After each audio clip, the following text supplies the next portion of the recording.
Hello and welcome to the E learning class. E learning class के इस YouTube channel में आपका स्वागत है। दोस्तों, इस वीडियो लेक्चर के अंदर हम आज एमपीपीएससी मेंस 2020-21 के लिए जो अपडेटेड सिलेबस है आपका, उस सिलेबस के आधार पर हम पेपर नंबर 2 को यहाँ पर डिस्कस करने वाले हैं, या पेपर नंबर 2 का हम सिलेबस डिकोड करने वाले हैं। सिलेबस को हम यहाँ पर देखने वाले हैं कि अब जो चेंज हुए हैं उसके आधार पर हमें अब 2020 का अगर मेंस हम लिख रहे हैं तो 2020 मेंस के लिए, या 21 का मेंस अगर हम लिख रहे हैं या हम आगे लिखेंगे, तो इनके लिए हमें अब सिलेबस में क्या करना होगा, किस तरीके से अपनी रणनीति बनानी होगी और किस नए तरीके से हमें सिलेबस पर फोकस करना होगा, और हमारी प्रॉपर स्ट्रेटेजी क्या होनी चाहिए सिलेबस को पढ़ने की। ठीक है, क्योंकि इसमें कुछ चेंजेस आपको देखने के लिए मिल रहे हैं। हालांकि अगर हम बात करें तो पेपर 2 का जो सिलेबस है या पेपर 1 का सिलेबस में, इसमें बहुत ज़्यादा चेंज आपको देखने नहीं मिलती। पेपर 1 में ऑलरेडी डिस्कस कर चुका हूँ, और इसके लिए आप एक वीडियो लेक्चर सीरीज भी हमारी चल रही है जिसमें हम इतिहास को बहुत डिटेल में पढ़ने की कोशिश वहाँ पर कर रहे हैं। ठीक है, और जिसमें हम लगभग वहाँ पर यूनिट 1 को पूरा कंप्लीट करने वाले हैं। तो उस वीडियो सीरीज़ को आप जरूर देखें, जिसमें अभी हम अगर बात करें तो आपका सेकेंड टॉपिक ही चल रहा है। ठीक है, तो उसको आप वहाँ पर जरूर देखें, जिसमें आप देखोगे तो उसके आपको सेपरेट वीडियो लेक्चर्स मिल जाएंगे, जिसमें हम लगभग सभी चीज़ों को एमपीपीएससी मेंस के हिसाब से वहाँ पर कवर कर रहे हैं। ठीक, साथ ही साथ मैं ये भी कह सकता हूँ कि अगर आप ऑल स्टेट पीसीएस एग्जाम्स की बात करते हो, जितने भी आपके स्टेट्स हैं उन स्टेट्स की अगर पीसी एग्जाम की बात करते हैं, तो उनमें पॉलिटी लगभग हम करें तो पॉलिटी में लगभग चीज़ें सेम होती है। वैसा नहीं होगा कि अगर आप दूसरे स्टेट की तैयारी कर रहे हो या दूसरे स्टेट एग्जाम दे रहे हो तो उनमें पॉलिटी के आपके आर्टिकल बदल जाएंगे या कॉन्सेप्ट बदल जाएंगे या चीज़ें बदल जाएंगी। तो ऐसा कुछ नहीं होने वाला है ना। पूछने का तरीका बदलेगा, पैटर्न बदलेगा, तो उसको अपने हिसाब से मैनेज कर सकते हो। मेन कॉन्सेप्ट या जो मेन थीम है वो आपकी सेम ही रहेगी, है ना। ठीक, जो फंडामेंटल स्ट्रक्चर है, जो बेसिक ढांचा है, वो आपका सेम ही रहेगा पॉलिटी का, है ना। चाहे आप किसी भी स्टेट में पढ़ा रहे हो, सुप्रीम कोर्ट के आर्टिकल तो चेंज नहीं होंगे। ठीक है ना। जो भी चीज़ें हैं संविधान के उद्देश्य का है, तो सारी चीज़ें लगभग सेम होंगी। तो आप सभी स्टेट एग्जाम्स के लिए आप इस वीडियो को हेल्पफुल मान सकते हैं। ठीक, ये मेरा कहना है।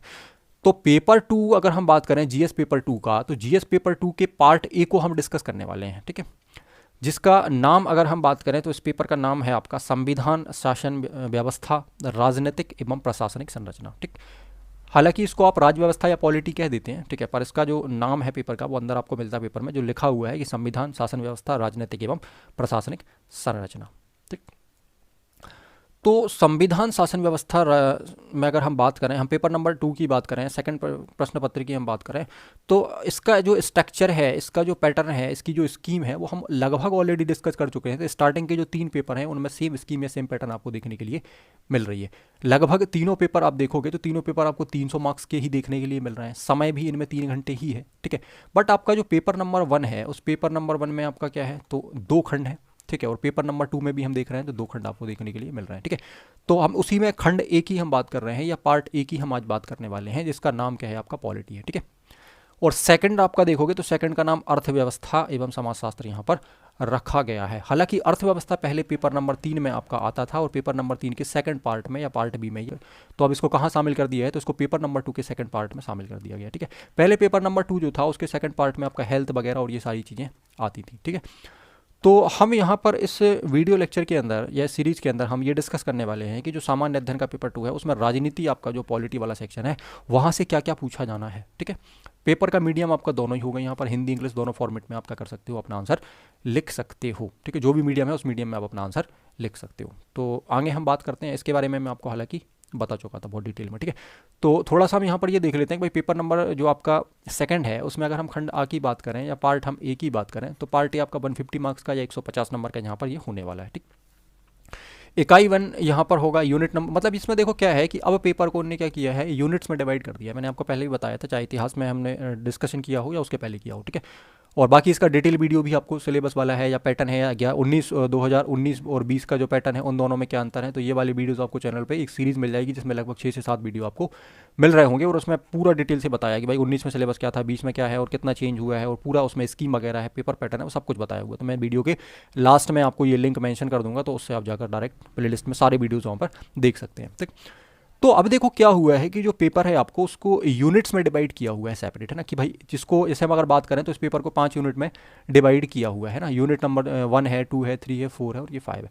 अब 5 यूनिट में डिवाइड किया है और नंबर आपके पास 150 है, तो हम जाहिर सी बात के सिंपल सी चीज़ कह सकते हैं कि भाई 30 नंबर का एक यूनिट होगा। और ये हम अनुमान नहीं लगा रहे, ये क्लियर बताया हुआ है हमें ना कि भाई 30 नंबर की एक यूनिट आपकी होगी। अब 30 नंबर जो होंगे ना, वो 30 नंबर कैसे बनेंगे, तो हर यूनिट में 3 क्वेश्चन जो आपके हैं वो क्या होंगे, वेरी शॉर्ट क्वेश्चन होंगे, मतलब क्या होंगे आपके 3 मार्कर क्वेश्चन होंगे। ठीक है, फिर क्या होंगे आपके, तो 5 नंबर वाले जो क्वेश्चन है वो 2 क्वेश्चन आपके होंगे, ठीक है।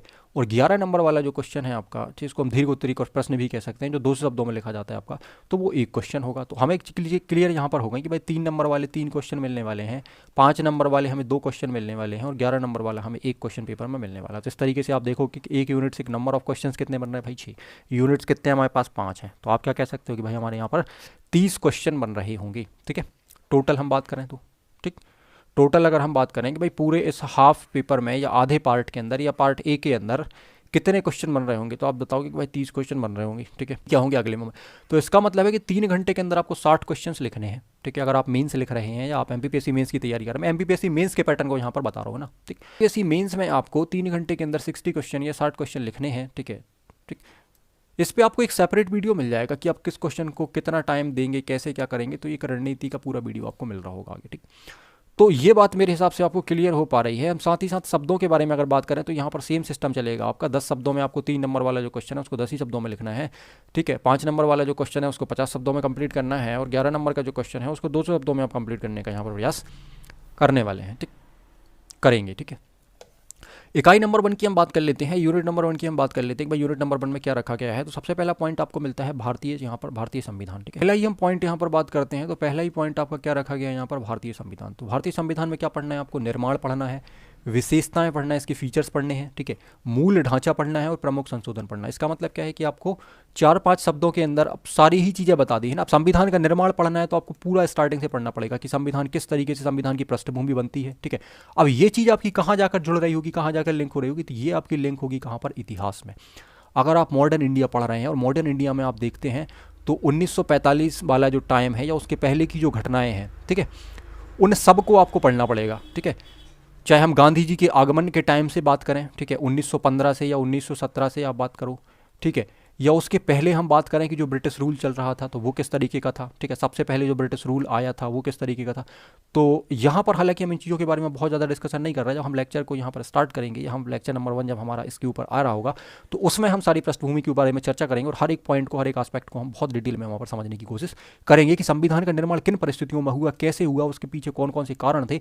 जब सारी चीज़ें आप पढ़ रहे होंगे तो आपकी जो लिंकिंग अप्रोच है वो काफ़ी बेहतर बन रहा होगा, और आप उसको करंट सिनेरियो से भी जोड़ पा रहे होंगे, ठीक है, और हर एक चीज़ को आप क्या कर पा रहे होंगे, बता पा रहे होंगे, ठीक। देखो पॉलिटी में कहीं ना कहीं आप देखोगे तो ये हिस्ट्री से जुड़ा है, ठीक है, पहली चीज़ तो ये हिस्ट्री से जुड़ा है, दूसरा ये करंट से जुड़ा है, ठीक है, तीसरा आप क्या कह सकते हो कि भाई ये इथिक्स से जुड़ा है, ठीक है, राजनीति को है ना, इथिक्स से आप जोड़ सकते हो, ठीक है, दार्शनिकों से आप जोड़ सकते हो, मतलब हम क्या कह सकते हैं, इथिक्स से आप जोड़ सकते हो। इथिक्स में बहुत सारी चीज़ें, जैसे हम भ्रष्टाचार की बात करें, कुछ कमेटियों की बात करें, इनसे आप जोड़ सकते हो।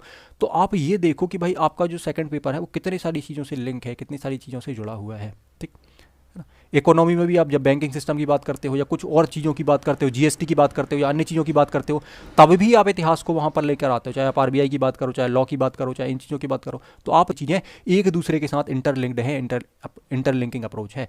तो हमें इस बात को समझना पड़ेगा कि जितने भी सब्जेक्ट हमसे मेंस के अंदर पूछे जा रहे हैं, या जितने भी टॉपिक हमसे मेंस के अंदर पूछे जा रहे हैं, क्या उनका कोई रिलेशन बन रहा है दूसरी चीज़ों के साथ, तो बिल्कुल बन रहा है, ठीक। चाहे आप इतिहास को पढ़ लो, चाहे आप पॉलिटी को पढ़ लो, चाहे आप ज्योग्राफी को पढ़ लो, तो इनकी इंटरलिंकिंग अप्रोच इनका बन रहा है, ये एक दूसरे के साथ क्या है, इंटरलिंक्ड है, ठीक है। इस बात को आपको समझना पड़ेगा।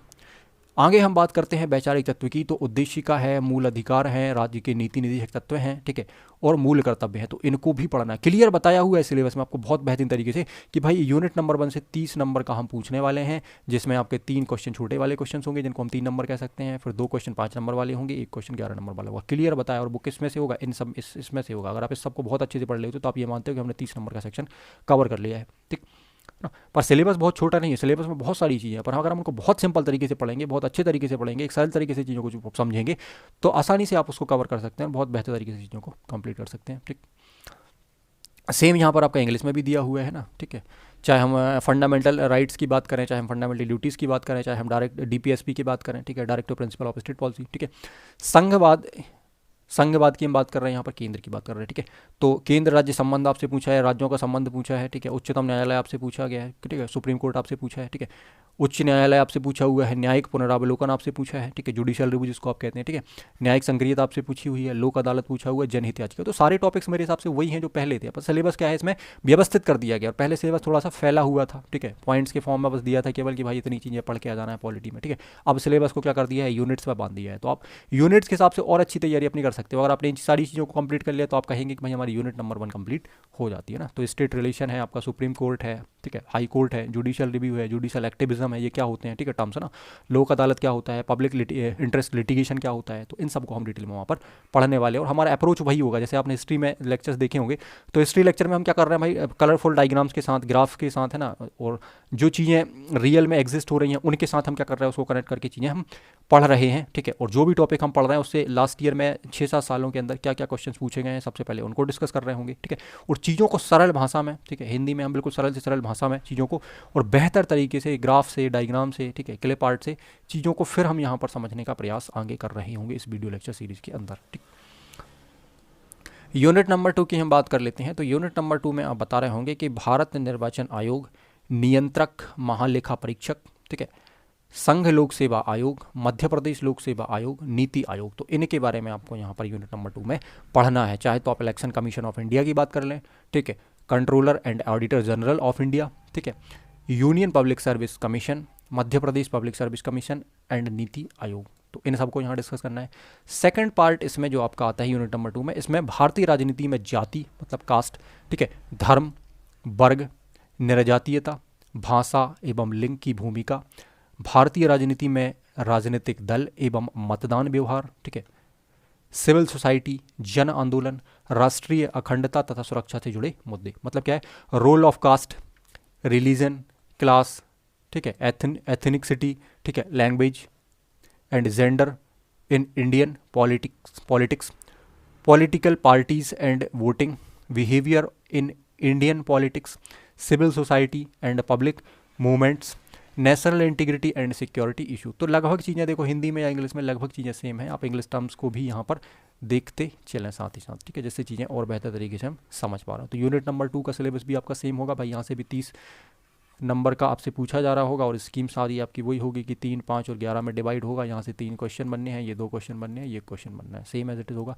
तो देखो लगभग चीज़ें मेरे हिसाब से इसमें कुछ नया नहीं है, सारी चीज़ें वही हैं, बस इसमें एक 4th यूनिट आपकी जोड़ी गई है, वो पहले शामिल नहीं थी, उसको हम डिस्कस करेंगे ना।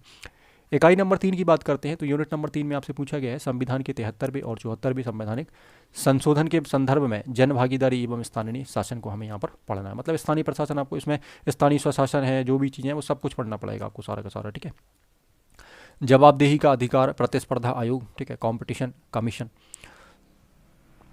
उपभोक्ता फोरम, सूचना आयोग, महिला आयोग, मानवाधिकार आयोग, अनुसूचित जाति जनजाति अन्य पिछड़ा वर्ग आयोग, केंद्रीय सतर्कता आयोग, ठीक है, लोकतंत्र की विशेषताएं, राजनीतिक प्रतिनिधित्व, निर्णय प्रक्रिया में नागरिकों की भागीदारी, समुदाय आधारित संगठन सीबीओज, ठीक है, गैर सरकारी संगठन एनजीओज, स्वसहायता समूह एसजीएच, मीडिया की भूमिका, समस्याएं, electronic media, print media, social media. पहले भी ये टॉपिक सारे के सारे थे, आप अगर पुराने सिलेबस से मैंने उसमें कंपैरिजन कराया हुआ है वीडियो में, तो सारी टॉपिक्स आपके लगभग वही हैं, ठीक है। इंग्लिश में भी आप देखोगे तो सारी चीज़ें लगभग आपको यहाँ पर सेम मिलने वाली हैं, ठीक है। Public participation and local government, ठीक है, with reference of 73rd amendment and 74 amendment to the constitution, ठीक। Accountability and rights, competition commission, consumer forum, information commission, women commission, human right commission, ठीक है, SC ST OBC commission, central vigilance commission, ठीक, सतर्कता आयोग, है ना, features of democracy, political representations, participation of citizens in the decision making process, ठीक, मतलब निर्णय प्रक्रिया में भागीदारी नागरिकों की, ठीक है, कम्युनिटी बेस्ड ऑर्गेनाइजेशन CBOs, ठीक है, NGOs, नॉन गवर्नमेंटल या government organisations and self help group SHGs, role of media and problems, electronic print and social media. तो इन सारी चीज़ों को हम यहाँ पर डिस्कस करने वाले हैं। देन यूनिट नंबर 4 जो है ना आपकी, ये जोड़ी गई है, ठीक है। 2020 का अगर आप लेटेस्ट वाला जो सिलेबस देखते हैं या 2020 मेंस में आप देखते हैं तो ये यूनिट आपकी जोड़ी गई है, जिनमें कुछ भारतीय राजनीतिक विचारकों को यहाँ पर रखा। पहले पेपर नंबर 4 में देखने के लिए मिलते थे, चाहे आप कौटिल्य की बात करें, महात्मा गांधी की बात करें, ठीक है, जवाहरलाल नेहरू की बात करें, सरदार वल्लभ भाई पटेल की बात करें, राम मनोहर लोहिया की बात करें, डॉक्टर BR अम्बेडकर की बात करें, दीनदयाल उपाध्याय की बात करें, जयप्रकाश नारायण की बात करें, ठीक है।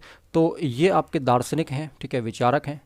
तो कहीं ना कहीं ये संविधान से जुड़े हुए हैं, पॉलिटी से जुड़े हुए हैं, इनके जो विचार हैं, इनकी जो चीज़ें हैं वो कहीं ना कहीं पॉलिटी से कनेक्टेड हैं। तो इसीलिए राजनीति में इनको रखा गया है, इन राजनीतिक विचारकों को यहाँ पर रखा गया है। रखने के पीछे उद्देश्य हमें नज़र आ रहा है कि भाई इनकी जो विचार हैं, इनका जो दर्शन है, ठीक है। बी आर अम्बेडकर तो आप जानते ही हैं कि संविधान निर्माता भी इनको कहा जाता है, और इनका कितना बड़ा इंपॉर्टेंस भारतीय संविधान के अंदर निकल कर आता है, ठीक है, इनको आप जानते हैं, ठीक। लेकिन बाकी लोगों ने भी कहीं ना कहीं संविधान के लिए कंट्रीब्यूट किया है, या अपने विचार रखे हैं, या अपना दर्शन रखा है, तो इसलिए इनको इस सेक्शन के अंदर रखा जा रहा है, या इनको हमें यहाँ पढ़ना है।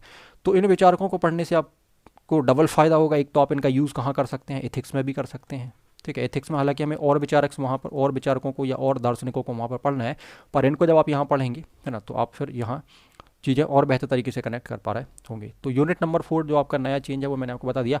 अब इसको आप इग्नोर नहीं कर सकते हैं, क्योंकि भाई ये भी 30 नंबर का सवाल है, और यहाँ से फिर वही पैटर्न होगा कि 3, 5 और 11 के हमें 3 क्वेश्चन, 2 क्वेश्चन और 1 क्वेश्चन यहाँ पर देखने के लिए मिल रहा होगा। तो ये काफ़ी इंपॉर्टेंट आपका यहाँ पर होने वाला है यूनिट, ठीक है।